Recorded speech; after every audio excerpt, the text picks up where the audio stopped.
Hello, ladies and gentlemen. Welcome to yet another piece of the Pieces of Paradise. We're here today at Station 81, Town of Paradise CalFire station. And you're getting an opportunity to see the sleeping quarters. That is where the human aspect is important to firefighters, where they get to sleep sometimes, but most often are in the middle of a call, or they're there for you when you need them. Ladies and gentlemen, this will be just a piece of paradise that we want to share with you. Why? Because you play an integral part in this. These are your firefighters. This is your town. We're going to continue through and we're going to have numerous different things to show you, giving you some history, giving you so many things that you may not know about your local firefighters. Ladies and gentlemen, join us.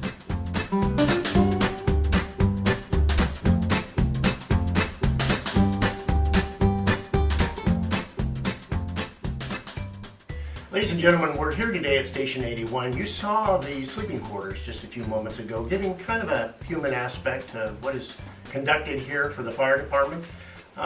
We're now in the kitchen area. A lot of you realize that they do a lot of their own cooking, and they also have other things that they do that make it a little more like home, spending several hours here at a time, up to 72 hours in a shift or more. Today, I'd like to have CalFire introduce themselves and maybe give you a little bit of information. My name is Josh Fisher. I'm an engineer at Station 81. And my name is Alejandro Seis. I'm a captain at Station 82. Thank you. You know, there's certain aspects about firefighters wanting to be professional, both males and females, academy trained, but also things that they contribute to the community that go beyond the actual station.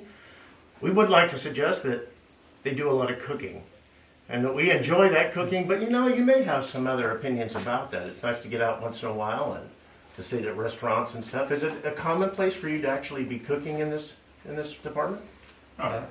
For sure. Yeah, we pretty much plan out 3 meals a day here. We all kind of pitch in, decide what we want to eat, and get in the kitchen and do it kind of like a family here. So every meal is, full. Everybody's in on it. So. And a lot of people don't realize that, these are our neighbors. Beyond being professional firefighters, they also have a home away from home. It's important also to realize that there are things that take place here that are highly professional and extremely businesslike. But again, we're here in the kitchen, you've seen the quarters, and they try to make it feel as home as much as possible. So we have an opportunity to look over the kitchen as we were talking about earlier, but there's also a few finer points that maybe would want to be conveyed. Yeah, the firefighters at Station 81 and 82 after the campfire we're all stationed here, and through some donations from the community, we took some of that money and we remodeled our kitchen, including the floors, the cabinets, the countertops, and the lighting was all done by the firefighters at Station 81 and 82 with some help from some outside folks in the community. It was a really needed part of this station since it hadn't been done since the 60s, so it was really outdated. It was really outdated and it was really cramped, and with both engines working out of here since Fire Station 82 was shut down, it got really full in here quick, so we had to open it up. Right, so but there was a lot of volunteer action on the part of the firefighters to do this? Yes. Yeah, we did it all ourselves, mostly. Oh, wonderful. The table where we eat is a big place for us to get together, kind of, what would you say, call it wind down, talk about things. Yeah, we do all of our meals here, and then we also do debriefings, we do trainings. During holidays, we have our family sitting at these tables. Pre-COVID, obviously, we packed a place full of family. So this is kind of a centralized place where we're always eating, training, talking, debriefing, just about everything that has to do with our operations and our life around the station that happens right around here. It's really interesting how you bring a lot of those aspects and values of home to actually here to a brother, sisterhood type environment. And then to have the professional demeanor of your work, but then also to try to wind down. That's a real tough thing to do for a lot of people don't understand that. So having you describe this table as being so significant, I think people need to take note that there is it's necessary to wind down. Yes.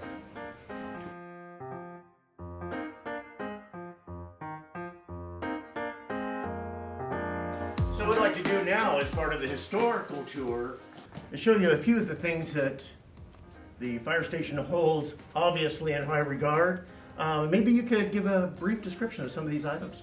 Yeah, well, the fire service is a huge tradition for the history of where we started and where we are today. So we like to kind of keep those trinkets of the past, remind us what the guys did before us and all the stuff they had to go through to get to this point. But we will kind of hang on to certain things, helmets, old brass, parts of engines, old extinguishers, things like that, old pieces of apparatus, pump housings, things like that, just to remind us of where we came from and the guys before us. And it's a big family tradition here, and that's kind of how we remember it, is by keeping certain trinkets.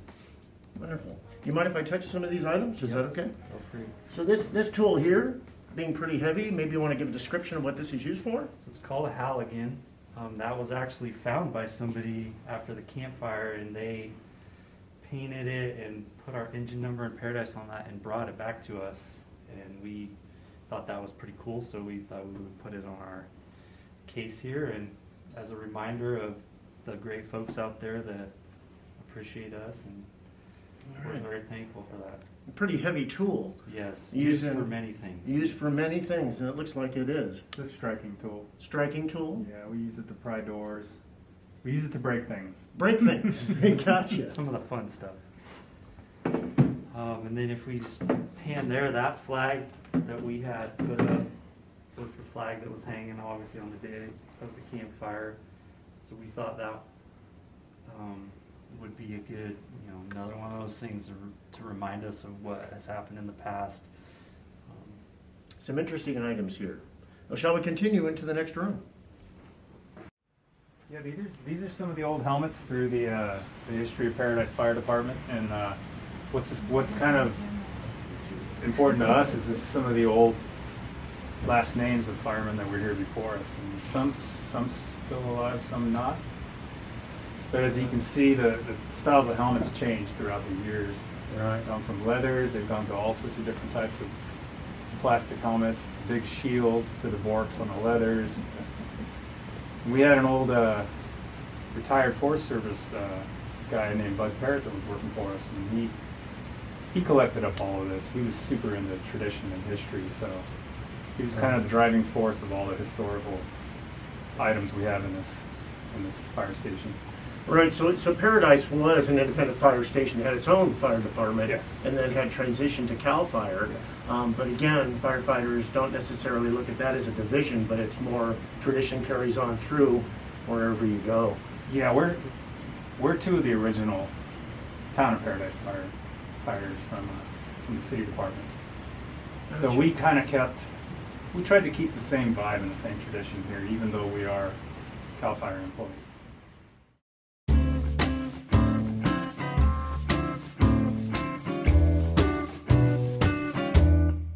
So in our apparatus bay is where we store all our fire engines and firefighting equipment. At Station 81 we have 3 engines and a squad and a couple of utilities. But this is our main first out engine, engine 81, and this one is about 4 years old. I think we got it a couple years before the campfire. And then so we really enjoy this engine. It works really well up here with the smaller roads, the hills and stuff like that. It's built really compact, and we're still able to get all of our equipment. So we're really happy with this engine.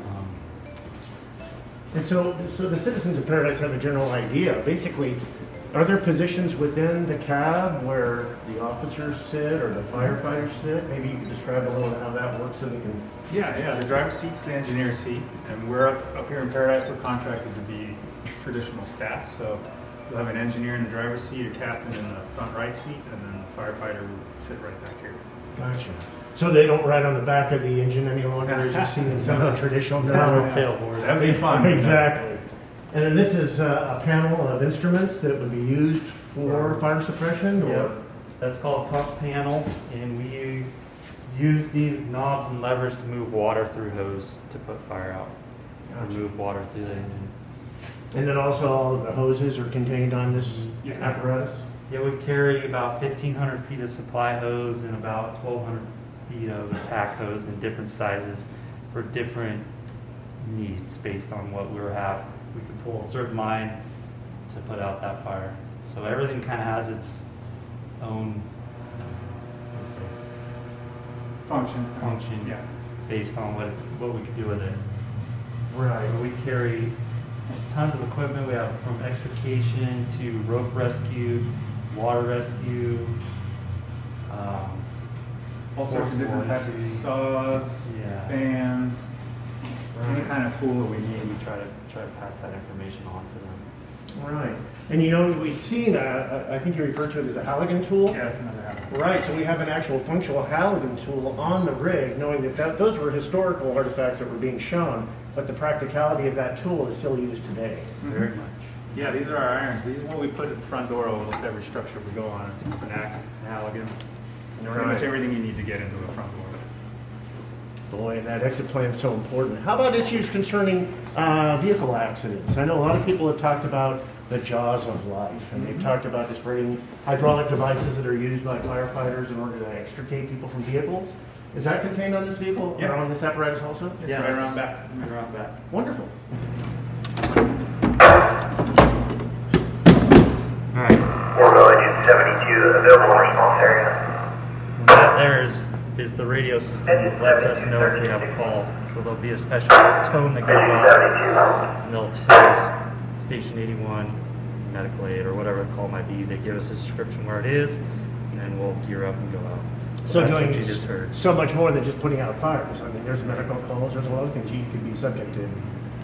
So what we're looking at here is what they would consider jaws of life. It's an extrication tool. This one actually does two things. It's a spreader and it cuts. So there's special shears in here that will cut metal. Nowadays, they used to, now they were run with a power unit with hoses connected to the back of them.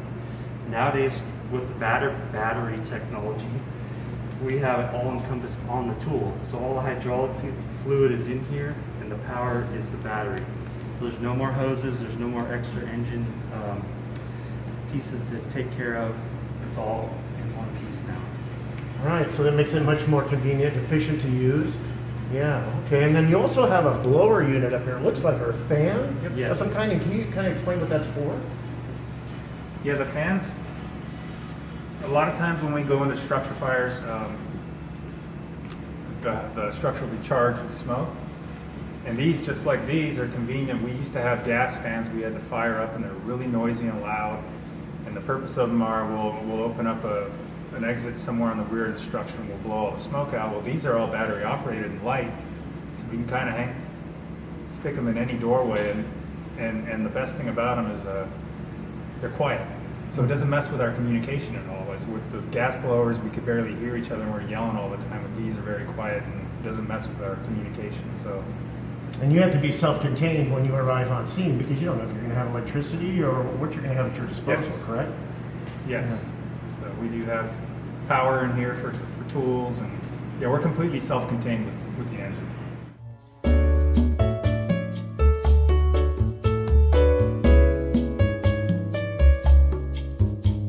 So as a part of Paradise, and that is the bit of Paradise, giving you an opportunity to see what you gentlemen wear often. Yeah, basically the fire protection is important not only to those around the scene, but also to those that are intervening, which in this case being the CalFire employees or professional firefighters. So I took the opportunity to don some of their equipment, and perhaps we could go over a few of these items, and you wanted some description on maybe from the helmet down. Yeah, so what you got here is the basic structure fire equipment setup with your turnout jacket, turnout pants, and boots, and obviously a helmet. And then what he's wearing on his back is what we call SCBA, and that will help him breathe in a hazardous atmosphere. Full smoke and fire, that will give you clean air, protect your lungs. So do you have a communication device? So would that be a walkie-talkie or something of that kind? A name that people are familiar with? Yeah, we have, they're called radios, handheld radios, and all those should be worn typically in this pocket here. And that was how you'll communicate with your workers, is by talking through the radio there. And then when you're talking through your mask, there's a speaker right here, and it gives more of an audible, loud tone to your voice, so it picks up your voice better. So we've seen quite a few innovations in some of the gear that's been provided here.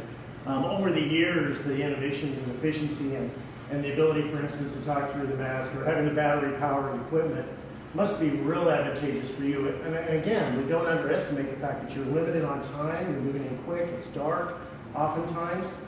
All these things help. And having assistance from the community and volunteering to assist through the Measure B, Measure C activities or donations directly to the fire department, which you receive, for instance, from your workout equipment in the back area. All these things are so important to how people can be involved with CalFire and with their town fire department, Station 81. Yeah, I believe the Rotary Club donated SCBAs to us.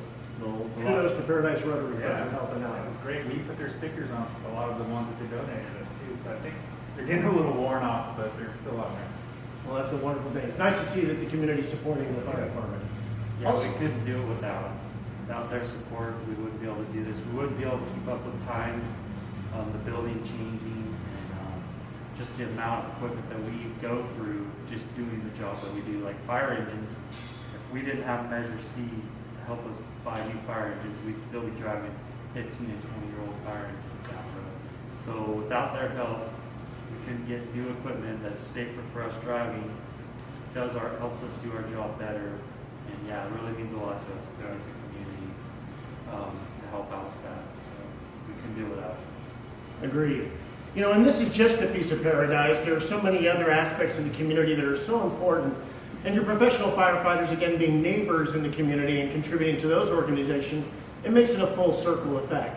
So if you have opportunity, being involved in some way of providing, well, quite honestly, more to your CalFire and to the fire department in the town of Paradise, it's important that you get involved. So by getting your burn permit all the way to volunteering or being able to donate something that they need, staying involved with the fire department is important in any community, but particularly as a piece of paradise. CalFire, thank you so much, Station 81, for giving us the opportunity to go through your home away from home. Thank you.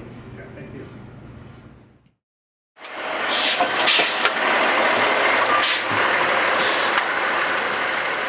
So in conclusion with just a bit of paradise and having the opportunity to ride around in one of the fire apparatus, actually this is engine 81, isn't it? Yeah, correct. So we get an opportunity to actually ride in the fire apparatus, be able to experience it as it would be done by someone in particular in the captain's seat here, but also having firefighters engineer available for just the regular functions of the firefighters. It's really, really important, folks, that we acknowledge our firefighters, not only for what they've done with regard. Yes. Are you serious? So I've been notified that as my knee strikes the corner here, it honks the horn. Something I didn't know. But on the floor. Ah, I see. That's why they don't let me in the captain's. So we have the opportunity to actually kind of cruise around town and just getting an opportunity to see what happens. Well, I can tell you, from my perspective, pretty responsible position. And that's why we have the professional firefighters of the town of Paradise. Again, anything you can do to help out your local firefighter, take the opportunity, show them how much you care, because someday you're going to need them. And quite honestly, even if you didn't help them, they're going to help you.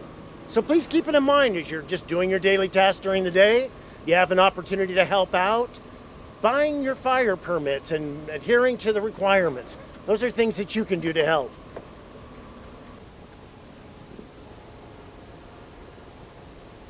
I had the opportunity actually of graduating from the 17th Firefighter Academy at Butte Community College.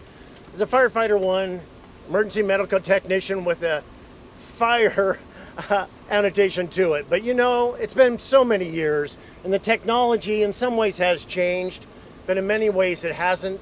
What it really comes down to is the professionalism of the individual that's using the equipment or in the turnouts. So I see so many familiarities.